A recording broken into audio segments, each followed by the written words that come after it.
sudah masuk di bulan September, yaitu bulan yang istimewa. Kenapa? Karena di bulan ini gereja kita berulang tahun pada tanggal 4 September yang ke-32 tahun. Wow, keren kan? Nah, untuk itu kakak mau kasih kamu ayatnya dari Kolose 2 ayat yang ke-7.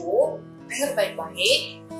Hendaklah kamu berakar di dalam Kristus, dibangun di atas Kristus dengan iman yang teguh melalui pengajaran yang kamu dengar. Dan jangan lupa, biar hatimu melimpah dengan ucapan syukur. Amin. Oleh sebab itu, coba ngomong lagi. Sebab itu, ya, jangan lupa.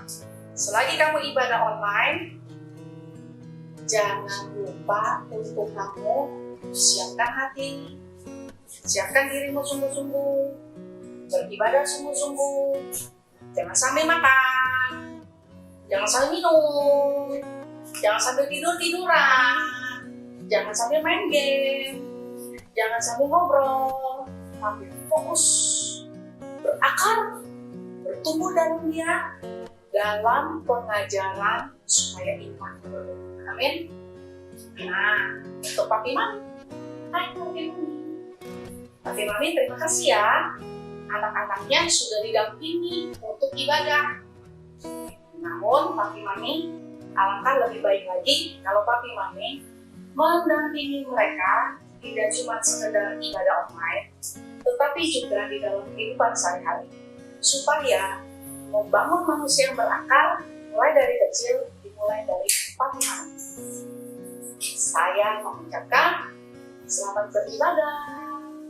Tuhan Yesus memberkati. Bye-bye.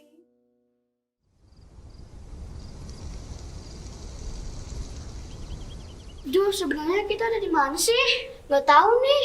Udah haus, panas, gak ada yang jualan lagi di sini. Tunggu. Kok jadi dengar suara nyanyi-nyanyian? Dia coba denger deh. Iya ya. Tapi kenapa mereka nyanyi? Oh iya, hari ini kan hari Minggu. Oh iya, kita ke sana yuk. Teman-teman, ayo kita ke sana. Shalom adik-adik. Shalom adik-adik. Wah, masih lemes ya kayaknya ya. Sekali lagi ya. Shalom adik-adik. Shalom adik-adik. Apa kabarnya nih kalian hari ini? Luar biasa dong Kak. Nah, sekarang kita mau mulai untuk memuji dan menyembah Tuhan. Tapi sebelum itu mari kita berdoa dulu. Yuk adik-adik kita berdoa yuk. Terima kasih Tuhan atas segala penyertaan-Mu dalam kehidupan kami ya Bapa. Engkau berkati lidah, bibir, hati kami ya Tuhan untuk dapat menyenangkan hati-Mu ya Bapa. Engkau juga yang berkati ibadah ini ya Tuhan dari awal, pertengahan hingga akhirnya. Kami yang siap memuji sama-sama katakan amin. Yuk bangkit berdiri yuk. Kita mau sama-sama memuji Tuhan.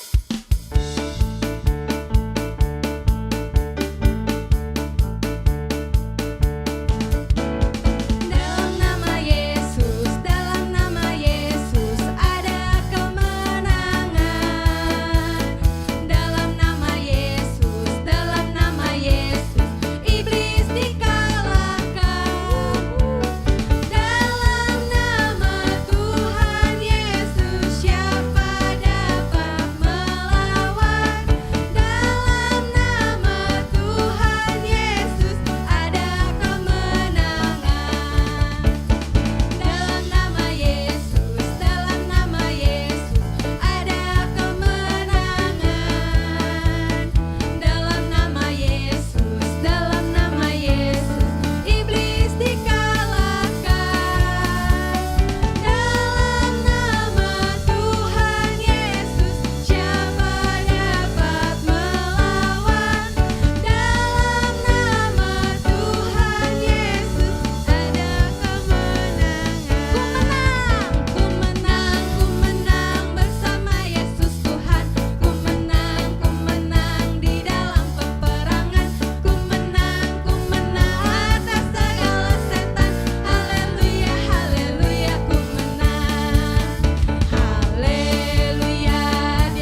menyembah Tuhan lebih semangat lagi ya. Yuk.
Adik-adik sekarang duduk yang rapih ya. Kita mau menyembah Tuhan lebih dalam lagi. Udah gak ada yang boleh bercanda-bercanda lagi. Kita mau fokus cuman buat Tuhan, oke?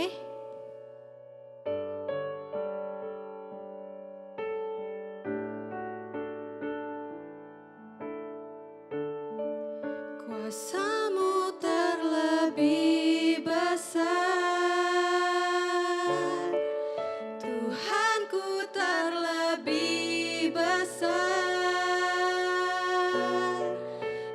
Pernah terlambat janjimu ya Tuhan.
teman-teman, kita berdoa untuk bangsa Indonesia.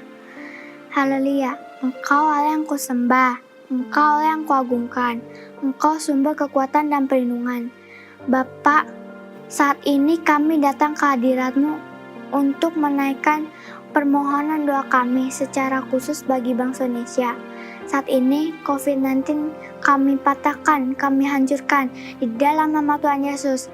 Bagi pemimpin bangsa Indonesia, baik Presiden, Wakil Presiden, MPR, DPR, dan seluruh pemerintahan, di dalam nama Tuhan Yesus kami berdoa untuk bangsa Indonesia di dalam nama Tuhan Yesus. Haleluya.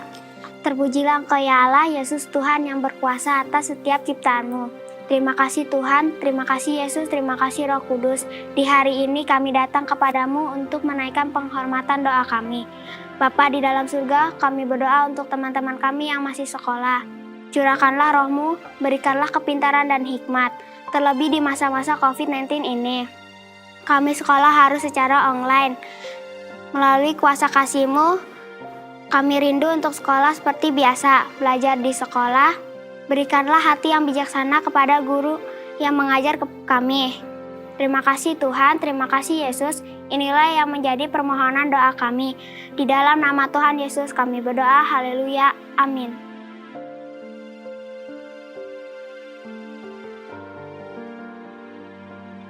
Hai teman-teman, aku akan mendoakan firman Tuhan. Tuhan Yesus, kami mau mendengarkan firman Tuhan. Kasih Tuhan Yesus, kami sudah berdoa, bersyukur. Haleluya, amin.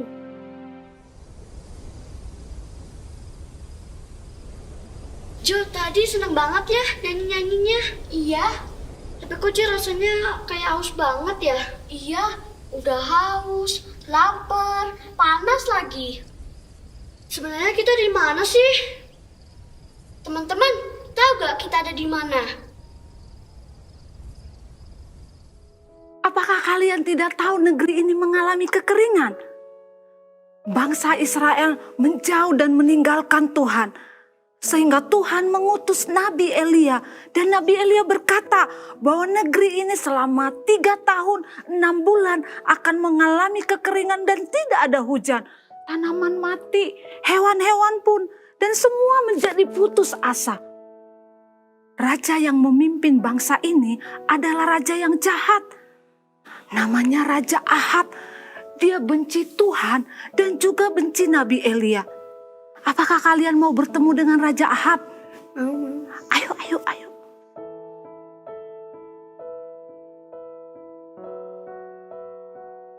Lihat, ternyata ada Nabi Elia sedang berbicara dengan raja. Apa ya yang mereka bicarakan? Kita dengarkan yuk. Engkaukah itu yang mencelakakan Israel?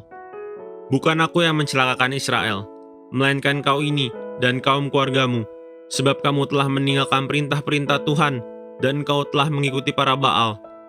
Sebab itu, suruhlah mengumpulkan seluruh Israel ke Gunung Karmel, juga nabi-nabi Baal yang 450 orang itu, dan nabi-nabi Asyera yang 400 itu, yang mendapat makan dari meja istana Sebel. Ternyata akan ada pertarungan antara Nabi Baal dan Nabi Elia. Kita lihat yuk.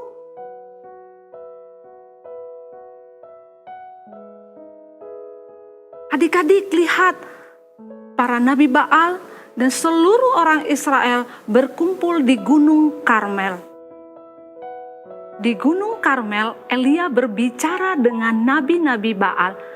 Yuk kita dengarkan apa yang mereka sedang bicarakan. Pilihlah seekor lembu dan olahlah itu dahulu, karena kamu ini banyak. Sesudah itu panggillah nama Allahmu, tetapi kamu tidak boleh menaruh api. Jadi, Nabi Baal dan Nabi Elia akan membuat mezbah, memotong lembu, menaruh di atas kayu api, tapi tidak boleh menaruh api. Siapa yang mengirimkan api dari surga, dialah Tuhan yang benar. Lihat adik-adik, pertarungan akan segera dimulai. Nabi Baal berseru-seru memanggil dewa mereka.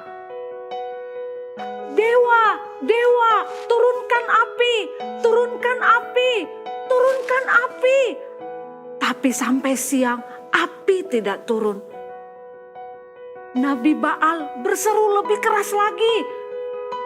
Dewa, turunkan api. Tapi api tidak turun juga. Bahkan mereka melukai tubuh mereka. Api juga tidak turun. Mereka memanggil lagi, Dewa, Dewa turunkan api. Tapi sampai petang, api tidak turun juga.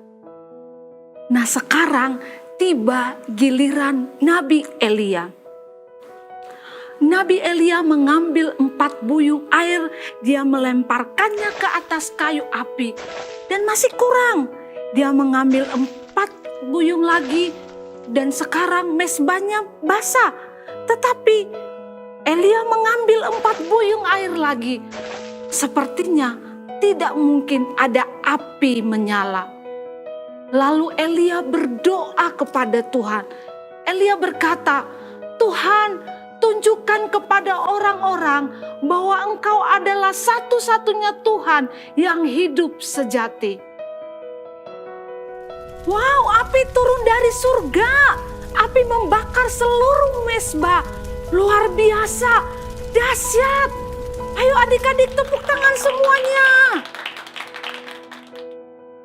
Adik-adik melihat api turun dari surga. Orang-orang Israel tersungkur. Mereka berteriak, Tuhan, dialah Tuhan. Mereka sadar mereka telah berdosa dan minta pengampunan dari Tuhan. Tuhan menjawab doa Nabi Elia. Tuhan mengirimkan api dari surga. Tuhan menyatakan dirinya bahwa dialah Tuhan Allah, Tuhan yang hidup, yang mendengarkan doa orang percaya dan yang berseru kepada Tuhan.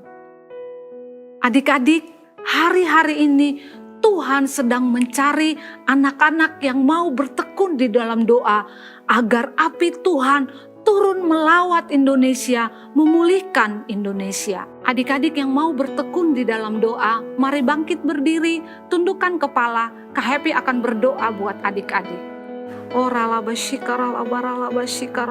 Tuhan, Engkau melihat setiap adik-adik kami yang mengangkat tangannya.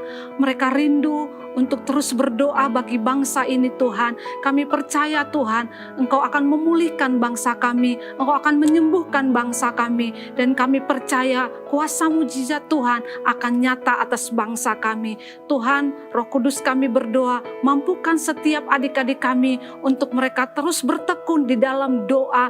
Di dalam nama Tuhan Yesus kami mengucap syukur. Haleluya. Amin. Shalom generasi Yeremia. Sekarang kita akan memperkatakan arti dari Pentakosta ketiga. Siap teman-teman?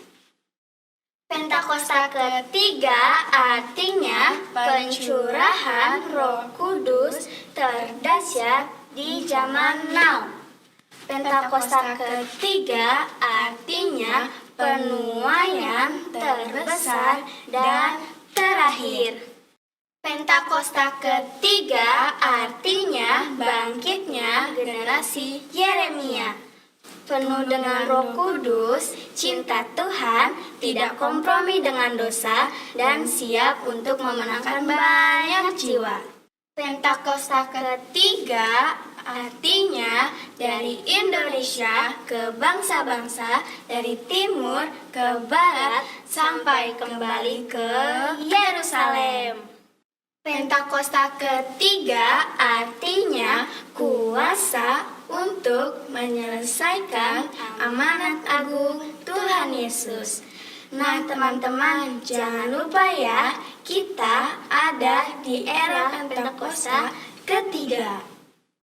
Shalom generasi Yeremia. Sekarang waktunya generasi Yeremia menghafalkan ayat hafalan.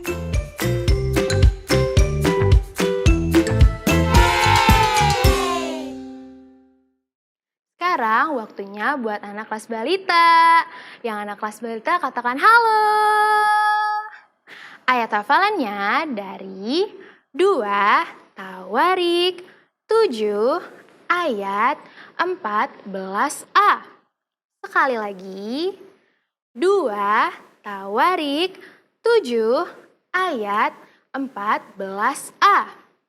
Dan umatku yang atasnya namaku disebut merendahkan diri, berdoa, dan mencari wajahku.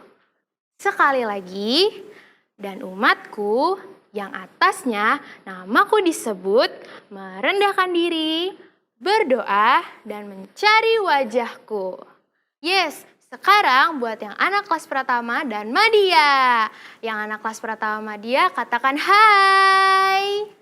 Ayat hafalannya dari 2 Tawarik 7 ayat 14.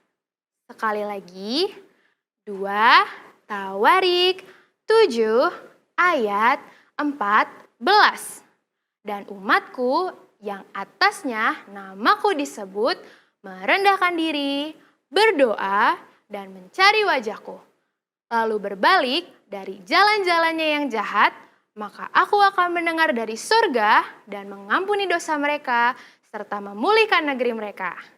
Sekali lagi, dan umatku yang atasnya namaku disebut merendahkan diri, berdoa, dan mencari wajahku, lalu berbalik dari jalan-jalannya yang jahat, maka aku akan mendengar dari surga dan mengampuni dosa mereka serta memulihkan negeri mereka.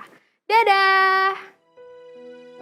Yuk adik-adik, kita mau sama-sama akhiri ibadah kita hari ini. Kita sama-sama bangkit berdiri ya.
Generasi Yeremia yang luar biasa, ayo siapkan hatimu untuk terima berkat dari Tuhan. Angkat tanganmu dua-dua tinggi-tinggi, lebih tinggi lagi. Sekarang terimalah berkat yang terbaik dari Allah Bapa yang mengalir melalui Tuhan Yesus Kristus. Kasih anugerah perlindungan dari Allah Roh Kudus menyertai engkau mulai hari ini sampai Maranatha Tuhan Yesus datang kembali. Bahkan sampai selama-lamanya. Yang terima dan percaya katakan amin. Selamat hari Minggu.